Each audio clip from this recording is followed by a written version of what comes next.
Welcome to another episode of Strictly Business Unscripted. I'm your host, Keandra Jones, and we're here with an exciting show today. But before we get too far into things, we'd like to thank our sponsors, HCN, Breakfast Brothers, the Dallas Zoo, and Serve Pro. Again, thank you for being with us today. We've got an exciting show. It's called Set the Record Straight, and we've got the Honorable Dwaine Caraway. Help me welcome him. Mr. Caraway, how are you? Great. Pleasure to be here. Thank you for inviting me. Thank you for being here. Now, I have had the privilege and honor of touring your studio, your podcast studio, and it is phenomenal. So I know it doesn't compare to this. It's not as phenomenal as this. Well, thank you for your kindness. Thank you for your kindness. But if you have not tuned in to his podcast, and tell us the name of yours. The Other Side. The Other Side. With DC. With DC. So we want to make sure that all of our listeners, viewers, they subscribe to your show as well because it's a phenomenal show. Get you some show. popcorn. Oh, goodness gracious. Get some popcorn. Okay.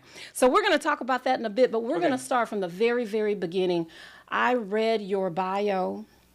And I know some things about you, and I know most of our community does as well, but who do you say you are? Who is Dwaine Caraway? Well, I'm just Dwaine Caraway. I'm former mayor pro tem of the city of Dallas. That's what I really subscribe to because I worked very hard representing all of the constituents, primarily in southern Dallas, okay, but all of Dallas as mayor pro tem for 8 years and then another 6. Wow. So I was thinking today in preparing for this episode, and I was thinking, when was the first time I was introduced to the Honorable? And what was funny was I saw your name before I had the pleasure of meeting you. And I saw your name on a billboard. You did? I did. And it was your Pull Your Pants Up campaign. Well, okay. And that was a heck of a campaign. Talk to me about that campaign. Well, when you see young guys running around showing they dirty, stingy, stinky, colorful underwear, disrespecting all females. Yes. From little babies all the way up to grandmothers. Yes. Somebody need to step up to the plate. Yeah. And I'm one that has always stepped up to the plate for what is right. Yeah. Moving forward for the next generation, what is respectful for today's society. Right. And respecting all females. Nobody, that little baby didn't go out to the grocery store to see some joker run around showing his dirty underwear. Underwear's supposed to be shown at home. That's right. To that respectful part of the family, not to the community. I agree and with that. I've never been one to bite my tongue about nothing. I know, and we're going to talk about We're going to keep it strictly business. Unscripted. Unscripted. And that's exactly what this is. You don't know what I'm going to ask. I don't know what you're going to ask. So I'm going to ask. But I can handle it. Can you handle it? I can handle it. Okay, good. I'm going to handle it. I'm so tickled because you have been, for the entire time that I've known you, mostly unscripted. That's correct. And very passionate about this community of ours. And that's one of the things that we love about you is that you have been that. Let's talk about, if we could, aside from that one initiative, some of the other initiatives for the Southern sector that you've championed. Well, first of all, I don't like the word sector. Okay, give it to me. Because you've never heard of the northern sector. That's true. You haven't heard of the western sector. That's and right. you've not heard of the eastern sector. That's right. But you only hear about the southern sector. Tell me why you don't like that word. Well, because, number one, we're not a sector. We are southern Dallas. Okay, I can go for that. We're South Dallas. We are Oak Cliff. We are South Oak Cliff. Yeah. You have Singing Hills. When you look at that, you lose the identity when you lump us all together in a sector. Yeah. But now when it comes down to the money, we're just keeping it strictly business. Please do. When it comes down to the money, and they decide to say, we're going to do this for the southern sector. Well, what part of the southern sector? Okay? You didn't say that when it comes to Bishop Arts. You don't call Lake Highlands a sector, and University Park or any of the other areas of Dallas, respectfully.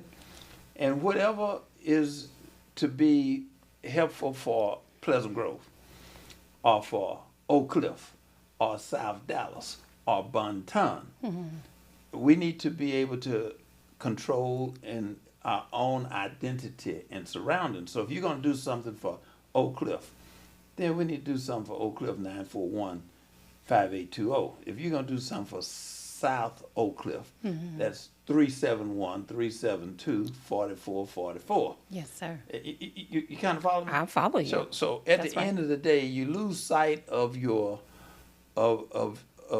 your identity. Yeah. When they lump you all together. That makes sense. When they say they got $1 million, they gave it to the southern sector, $1 million. Well, what part of the sector did the $1 million go? That makes sense. It went to all of us. Yeah. And it should not go to all of us. That makes You're going to do sense. something for Lake Highlands? And I'm not picking on anybody. Sure. But if you're going to do something for Lake Highlands, Bishop Art, I'm just using Bishop Art because I love Bishop Art. I want to applaud that. But at the end of the day, you have to identify what's coming to us. Yeah. And not what's going to the sector. Well, that makes sense. That make all the sense in the world. I stand corrected. I'll do appreciate better, and you keep on correcting me because Okay. I well, take I'm not here to correct no. you, I take but I'm here feedback to well. express and make sure we educate the people to know we're not no doggone sector. I agree with you. So let me put it In my out there. opinion. No, it's fine. I love it. I'm gonna stop using that term. Please. Southern sector. Please. Okay. Look at all what they've been talking about the southern sector, and then look at the southern sector as related to them.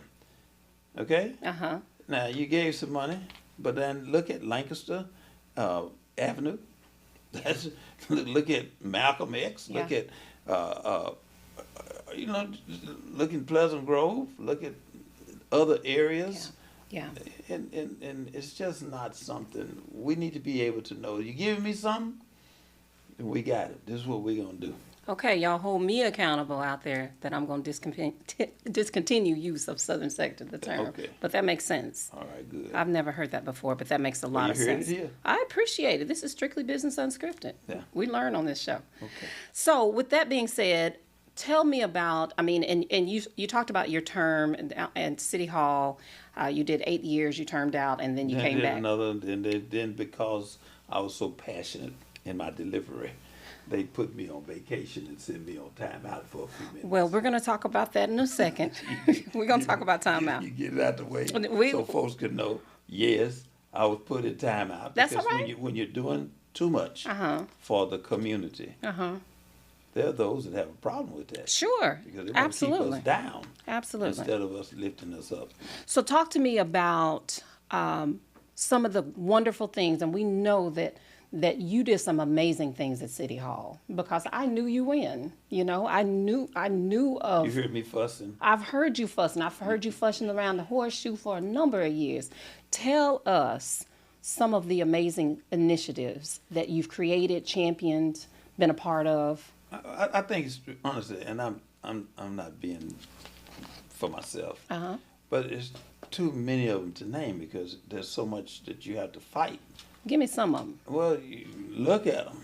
Like what? That giraffe across the street from you. That's my giraffe.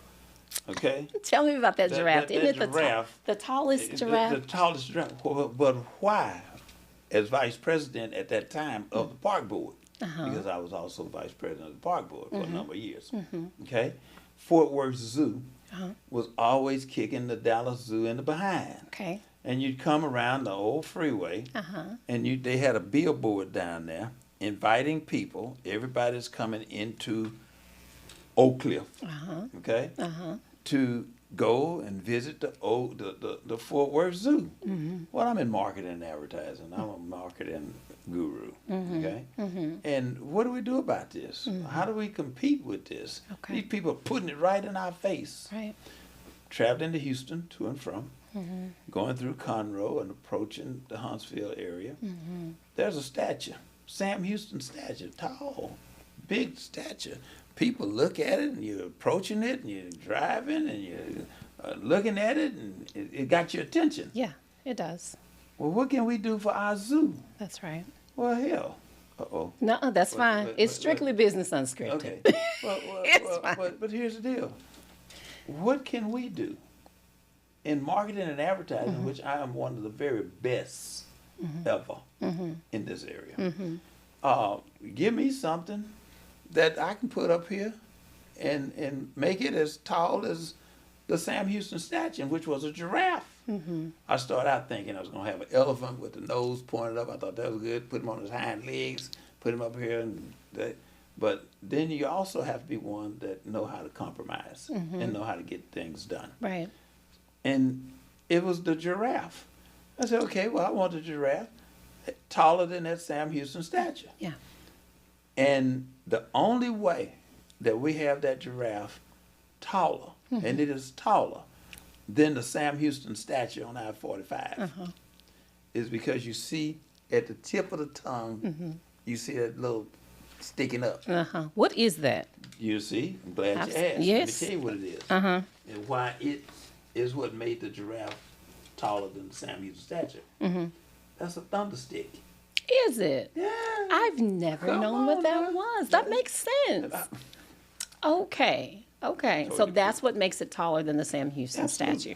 Huh. Absolutely. And then the deck park, since you asked. Since That's I my did. deck park. Let's talk about that. Let's talk about the deck park. Okay. That's my deck park. Okay. And it is not to the level of where it's supposed to be. Okay. When you look at Clyde Warren Park, in which I supported Clyde Warren Park and still do today, that's a little short part we got, but that's the beginning of it. Okay. Now, whether folks know it or not, it's another half that's going to be attached to that park that we have.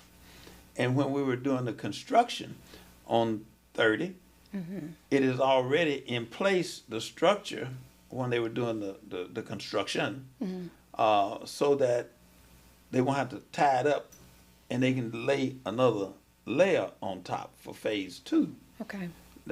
Come on now. In which I had to fight, and I was fighting and competing. Adam McGew, the former councilman, my friend. Yes. They wanted that deck park, the second deck park, out in North Dallas on 635. Of course. Why wouldn't they? Well, that's what they wanted. Of course. But what did we get? We got it. That's right. Okay? You're right. So another accomplishment. And then it was also labeled by the current representative as the rec park. Okay? Now look, if you're going to represent Southern Dallas, be for whatever is going to make us great. Right. What's going to bring the necessary opportunities for our community. Okay. Don't take something that's good and be against it. That's good. You're talking about it now. Y'all excited about it now. Well, just think, it could have went north. Didn't have to come here. Right. But you asked about accomplishments. Yeah. And then when you look at the seedy, hot sheet motels that I'm known for, they were having drugs, Right. prostitution, and killings, and renting every 30 minutes and all of that. Okay, but now I tore them down on Lancaster, right across the street from Veterans Hospital, in which 2 motels were once there. Yeah. The Sundowner and the Sunset, where we set the sun on the sunset and the Sundowner. Good. Tore them down. Yeah. And then just tear them down. Look, make sure that people of color, okay, and I hate the word minority, so we'll get into that too. Yes, sir. But people of color had an opportunity to come in and participate in the construction, the tearing down and the construction. To what you see right there today is Urban Village. Yeah. Okay? And Urban Village, when you look at it, it's just as nice as things from the outside now. It's just as nice as the things that you see now currently being built everywhere else. Yeah. Okay? So those are my apartments. And then one other thing I have to talk about is Walmart on Loop 12 and 35. That's my Walmart. Okay. That whole hill was nothing but trash, 18-wheelers, dead bodies, dope, prostitution, and broke down 18-wheelers with dogs and goats. Now here's the deal. Moving forward, what are you going to do about it? Well, what we're going to do, first of all, we're going to make sure y'all understand that this is something that Southern Dallas need to have. Okay? So we're going to tear this down. Being the mayor, ever, you can never tell me we don't have money. That's the wrong thing to say to me. Go find the money. Right. Okay? Go put the deal together and make sure that you follow through and make the people understand that we either going to do this or we going to do this. Okay. So there's no other option. Okay. I love that. So now you see QT, you see Walmart, you see Taco Bell, you see Wendy's, you see IHOP, you see jobs. You don't see the seedy trucks and all that stuff no more. Right. But those are battles, and those are battle scars. Yeah. That and I'm not here to brag on myself. You asked me. Absolutely. That's what I'm just gonna tell you. And that's what I because want you to asked. Yeah. Then when you look at Cedar Crest Golf Course, well, back in the day, there used to be a cinder block. All my eyes saw was this cinder block, little maybe 1,500 square foot golf shop with had smoky hamburgers in here, and I would walk across the golf course to go to Olive Wonder Homes. That's where I went to school. Okay. Olive Wonder Homes, and I graduated from Roosevelt. So you just need to know okay. that. I do need to know that. But I'm a supporter of South Oak Cliff and Carter and Kimball Okay. and Roosevelt and all of the schools. Okay. But at the end of the day, that's all I saw. Well, now remember, I told you I was vice president of the park board. Okay. So if you're going to be a representative, represent. That's right. I don't take no for an answer. That's right. Again, that's why they put me in timeout, because all these things I'm telling you are things that have been done, and sometimes you can find yourself doing too much as far as other people are concerned. Yeah. Okay. Yeah. And we can get into that. We are. But we are. but at the end of the day, when I was on the park board, they were saying to me, Mr. Caraway, you know, Booker T and Lincoln, we had our proms at the gym. These are older African American golfers that play at Cedar Crest. And I said, oh, well, yeah, I remember hearing about that. They said, but South Oak Cliff and Adamson and Sunset and Kimball, they had their proms at Cedar Crest. I said, now, wait a minute, hold on. Time out. And I know these white folks ain't had their prom at Cedar Crest. It couldn't be. We're going to show you some of the pictures. And they came and bought the pictures. Oh, wow. And what they showed me these pictures, and I'm saying, I'm looking at all these people in their tuxedos and they all out on the 18th hole, and I'm seeing a 3-story clubhouse in the background, and all of that's going on. Wait a minute now, what's going on? I don't take no for an answer. If you elected me, appointed me to represent you, guess what? I'm going to represent. All right? So then I'll get with the park department. I'm asking them, hey, look here now, what's going on with Cedar Crest? They told me, they said, and this was back when Paul Dyer, and I call names so you just know That's that. fine. They can check it out. He was the director. Well, they tried to throw it off to say, well, you know, the clubhouse that was there, it burned down. Burned down? Well, they think that you're supposed to just take what they say and, okay, well, okay, it's burned down. It burned down? Well, now, what happened? Here, look at this picture. Here's the clubhouse. Well, that was once there, and this is in 1961. Okay. Okay? When my family moved to Oak Cliff in 1961, we're still over on Corinth. Okay. And I'm saying, well, it burned down. Well, how much was this clubhouse worth? They said, oh, about $3 million. Oh, $3 million. I said, well, how much is this one worth here? About $300,000. That's what it cost to build. This is what this one was worth.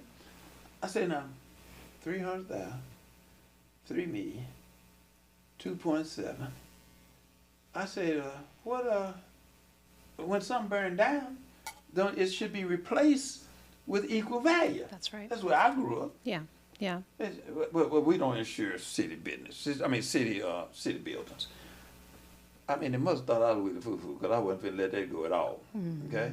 I'm saying, I tell you what, if Reunion Arena, the Dallas Convention Center across the street from City Hall, you trying to tell me that if it burned down, the taxpayers of this city, we don't have any benefits, insurance. I said, I tell y'all what, y'all got 15 minutes to tell me what happened to the $2.7 million. Oh, I'm finna run over here and have a press conference right now. Hold on. And yes, we're going to rebuild it, and I want it as white as the White House. That's why you see white limestone there now. That's why you see the golf course, the clubhouse with a ballroom on the top floor for our community to have an opportunity to come and have weddings, quinceañeros, receptions, all parties and everything else. Okay? This isn't for me. This is, hell, I'm not no dummy. Don't try to fool me. But you see it there now. Yeah. So at the end of the day, former Mayor Mike Rollins and I, because being passionate about Southern Dallas and all of the crack houses and drug houses that you saw. Come on, man. When Tom Leppard was the mayor and we took tours, I took Mayor Leppard and I stopped the whole entourage and the tour that we had. I said, come on, Mayor, come go with me. Bodyguards and everybody trying to say, no, come on, Mayor. What's going on? Took him straight into the crack house and the candy house. Did you? So he can understand what the hell is going on in our area and the challenges that we have if we're going to turn things around, keep the community safe, make sure the kids can come out and play, make sure that crime is not running rapid throughout here, so you can understand. Now, after Leppard left, then Rollins came in, and during that period, that's when I served as mayor. The 60th mayor of this city, not area. He was not the 60th, as he says. I was the mayor. Once your signature goes on affidavits to move the city forward, that's the mayor. Only the mayor can do that. Okay. So at the end of the day, we tore down 250 crack houses. Wow. And demolished them. Rode the big tractors to tear down the houses, to clean up the community, to begin to send a signal. We didn't have all this crime we have now. Yeah. I know you got to go to a situation. I saw you looking over there. I'm kind of professional. So I'm going to kind of wrap this up so we can go on and get to the next thing. So I'm going to hand it back. I'm going to hand your show back to you. Oh, my Lord. Okay. So with that, we're going to take a break. I'm going to hand your show back to you. I'm trying to keep my composure here. You the one invited me over here. Well, I did invite you. I did, and give it to you. And I knew. And I'm gonna keep it strictly business unscripted. And I knew what I was getting. Well, you're getting it. I know. You got some and more to come. There is so much more to come. We're gonna take a very quick break and hear from our sponsors. We'll be right back with you. Thank you.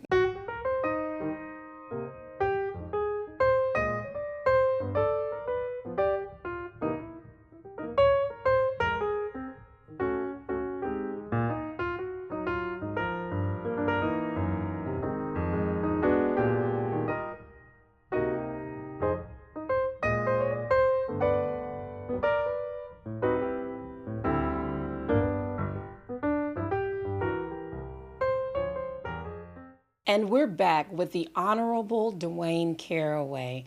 And so we've got some more questions for him on this episode of Strictly Business Unscripted. The theme today is Set the Record Straight. Okay. So I got a couple more questions for you. Come on, I got a few answers for you. Okay. So we've just seen what most people in this community already know about you. You are extremely community passionate, and that's what we've always loved about you. You love your community and all the people in it. So have you always been this way? Were you in school doing this kind of thing? Have you always been this Dwaine Caraway? Well, the very sidewalks that Roosevelt High School from Corinth going up Morrell, that used to be dirt. Okay. We used to have to go up the sidewalk and get muddy and stuff trying to go to school. In 67, 68, well, no, take it back. 68 Okay. and 69 and 70. I was president of the senior class at Roosevelt in my class. Okay. Took on the city of Dallas then.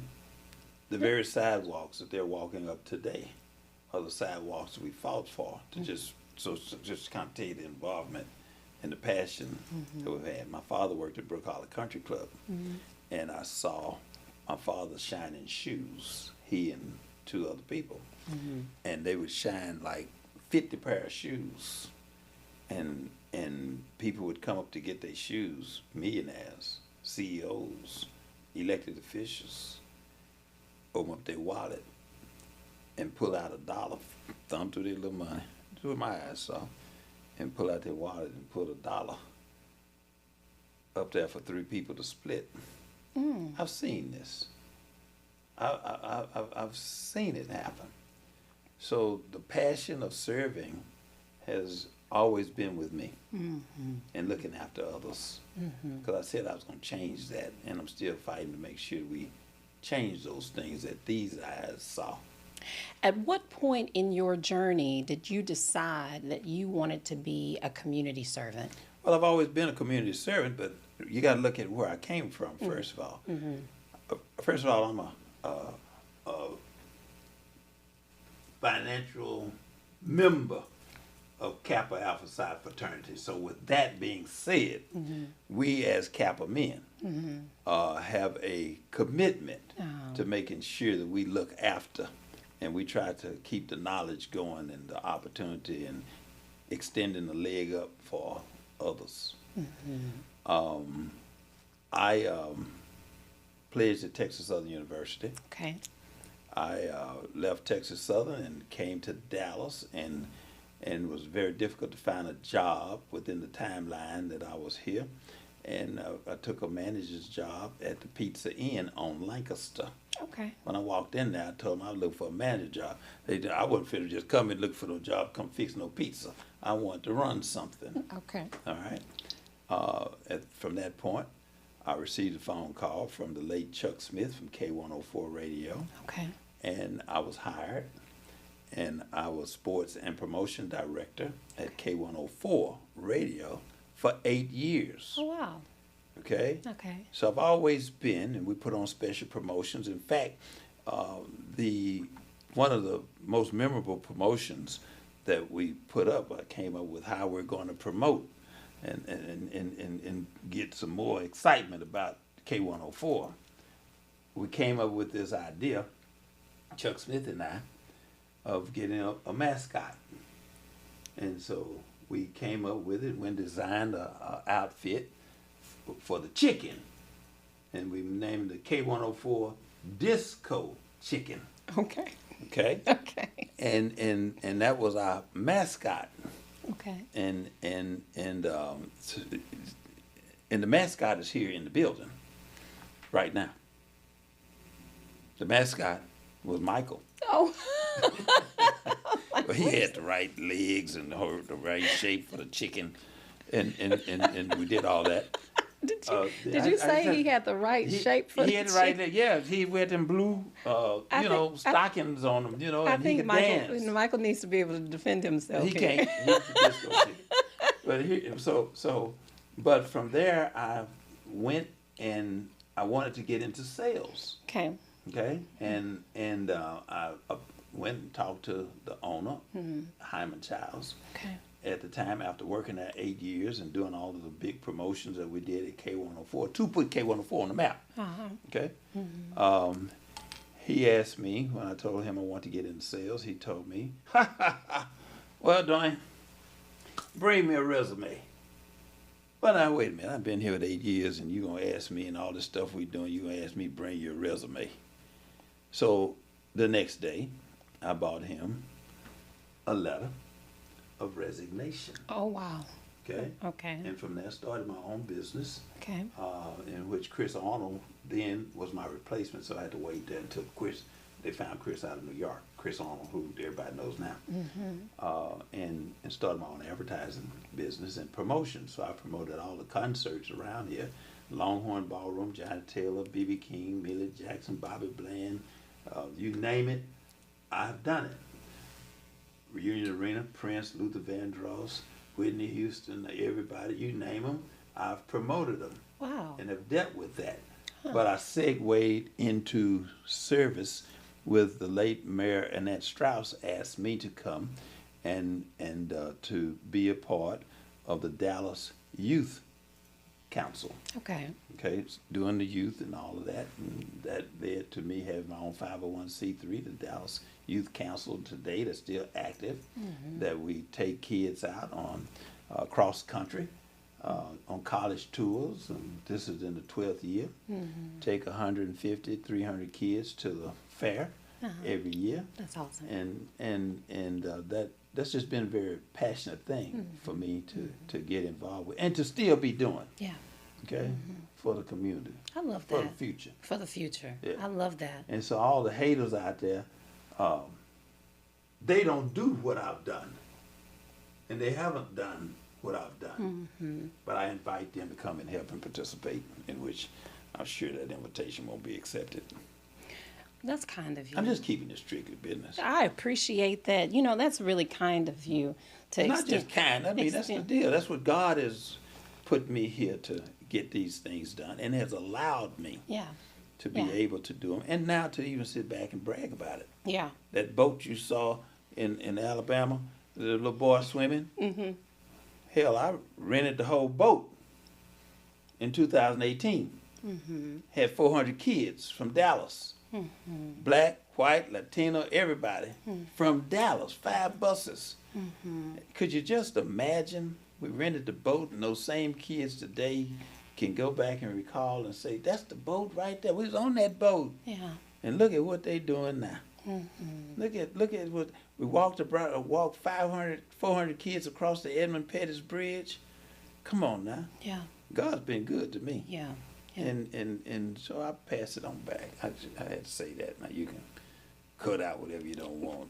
You know what? Splice out what you don't want. Don't matter. But this is strictly business unscripted. You're unscripted. It is fine. And I want to see the next generation and generations grow and have opportunities, so they won't have to grow up and see the things and get into those fights and things that I've called out. The golf course, seeing your daddy shining shoes and thinking that we've reached our plateau. And I won't say it. Still got work to do, though. That's right.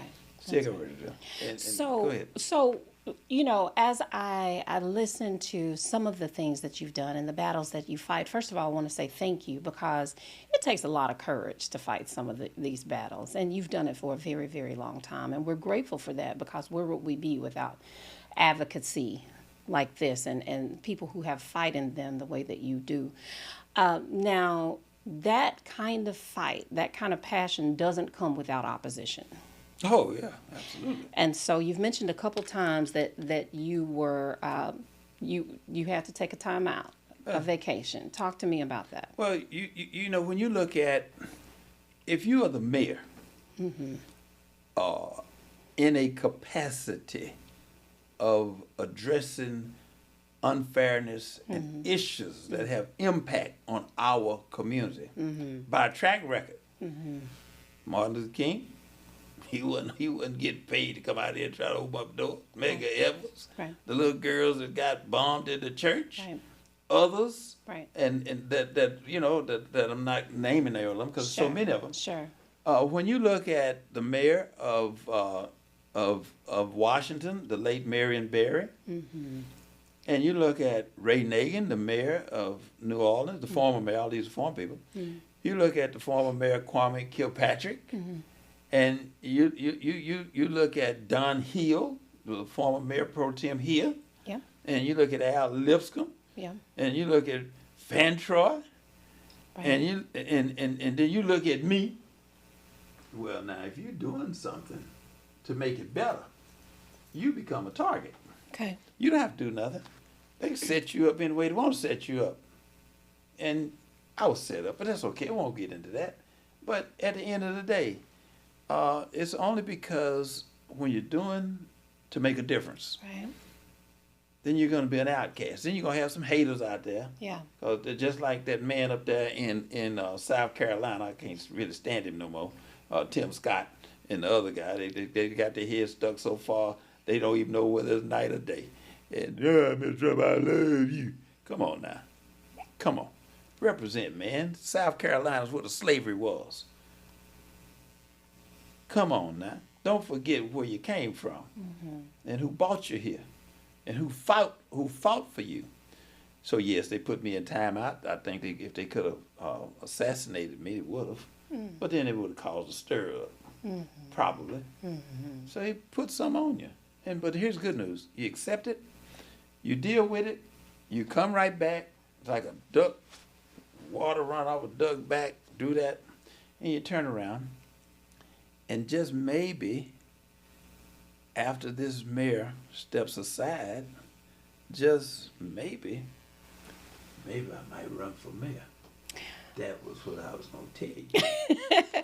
Maybe That's what you were going to tell me. Maybe I just might run for mayor so we can continue to make a difference. Okay, so is that an official announcement? Well, or you don't is that officially announce stuff, but you make sure folks understand the possibilities. The possibilities. And the perspectives of what may and can and could may and can and and should. could. Okay. And might. Okay.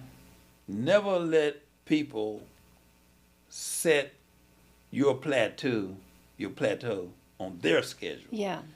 You can always remember this. Donald Trump, he run for president. Now Donald Trump run for president. Under all these circumstances, I and others can do some of the same things. Okay? Now I'm not pulling for Trump. I want y'all to know that. Thank you. All right, I don't pull up for him. But at the end of the day, he has potentially opened a lot of doors for felons. If his man can be the president of the United States, why does a felon have to come out and fill out the application for a job? Why does a felon have to be governed by what apartment he can stay in? Follow where I'm going now. I'm following you. He really opened up some doors here. Right. Now, I hope he don't win. But at the end of the day, should he? And look at what has taken place. I had to just say that. You wanted strictly business? That's strictly business. And I have Republican friends, I have Democrat friends. But if I should decide to run for mayor, I want to make sure I make sure folks understand this. I won't be switching parties. Oh my gosh. I won't be switching parties. Oh my goodness. And it's important for folks to understand that we don't have the statements that were made about Dallas and having a Republican mayor. We're nonpartisan. That's right. And that's what's important to educate the people to understand, that the things that were said about Dallas and having a Republican mayor. No, we have a nonpartisan mayor who just happens to be now a Republican. Right. Okay. We're not a Republican-run city. That needs to be made real clear. Well, I don't think, or let me say this, I think that if someone did not understand that before, you've made it perfectly I clear. want to make it, just You keeping it on, it has to be. Yeah. You have to educate the folks so Yeah. the folks can understand and know the difference. Yeah. And then we got to get on some of these preachers too. So we can have some more segments. Maybe you come to my show and we can, cause I'm going to talk about every one of them. I'm going to talk about everything that's holding us back as a city. And then I also want to, at some point, when we have more time, I want to talk about housing. Okay. Okay? Because, everything has been predicated on housing. Well, we just need housing. We got housing. We got housing. We got housing. But with the housing and things that they build, and guess what? Yeah, we got housing. Only one problem. The people can't afford them. Right. But they can build them. Right. But the people can't afford them. Well, we need to get into some of that stuff. I'd like to get into the homeless and talk about the things that's affecting our city. I'd like to also make sure we get into crime. Because when I was like the sheriff, I didn't play about no crime. Didn't have all this shooting and stuff that's going on. Yeah. And what really tipped the iceberg with me going on vacation is when I went up against the NRA. Talk to me about that. Well, I went up against the NRA because they had their convention come to town. Uh-huh. And I walked downstairs, called the press, and had a press conference right in front of City Hall. I was by myself, didn't have none of my colleagues with me because some of them, they just too scared. And suggested that the NRA, who are the backbones and the pushers of the guns, okay? Hey, look, respectfully, come to the table so we can at least talk about reform. Right. Some level of reform. Right. But they had me on national TV. I was on that man Don Ben Jovi, or Don Ben, who that man is on the, on that Fox News. And they sent me a letter, and they told me that I could not tell them where to go. They said, because we're already there. That's what they told me. They said, because we already went to the police department, we at the teachers, we over here, we at the fire department, we're everywhere. Okay? 2 days later, Trump flies to town for the convention. Of course, my security detail walks me over to us because they invited me on the national NRA network. And it's called standing your ground and not being afraid to go. They sent me to jail. Oh, goodness. So I needed a risk too, but I didn't need that kind of risk. Well, that's But understandable. I'm back now, and I'm very proud to continue to represent. Take me 3 hours to get out of Walmart. Well, I'm sure. But at the end of the day, though, I'm glad that you guys here at the Oak Cliff Chamber have your podcasts and are talking and inviting guests to come in and talk about the business, because this is what's needed. Yeah, thank you. But now I'm on this side of 35. I'll make sure y'all understand that. I'm on this side, Bank of America, on this side of 35. That's right. My problem is the other side, where the freeway split us. Yeah, We need to have the same amenities over here, that's right. over there. That's right. But, I saw a little sign, but I must encourage and reprimand my people, the black folks and the Latinos over there. And I built Rudy's Chicken, I got to make sure you know that, and I did that too. But I want to make sure they understand that we have a responsibility to take care of it. I can't build a Walmart and you're going to go in there and steal all the Tylenol. That's right. That's why everything's all locked up. Okay? Yeah, that's right. So we too have a responsibility to have a greater appreciation and respect for the things that we work so hard for. And I appreciate that. You know, every time you open your mouth, I feel so much passion behind everything you say. You know, what would you like to, at the end of your career, and I know you're far from it, whether you choose to run for mayor or whether you choose, whatever you choose to do, at the end of your career, what would you like your legacy to have been? Well, I've looked after and have done for others without asking for any type of reciprocation from them. You do it from your heart. God got me. That's all I need. So the haters, I call them the hateration committee, they can stay out there and keep on hating, because I'm going to keep on going. Yeah. All right? So Right. at the end of the day, people know. Okay. I don't have to quote or wish or say. Right. People know.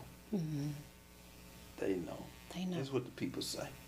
Okay. That's the legacy. It's what they say. They can come to my funeral. I ain't gonna put nobody no 2 minutes.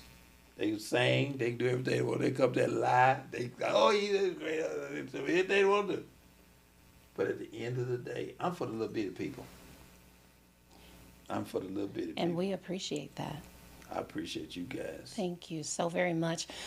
With that, we have heard from the phenomenal, the honorable Dwaine Caraway. He has been one of our favorite guests here on Strictly Business Unscripted.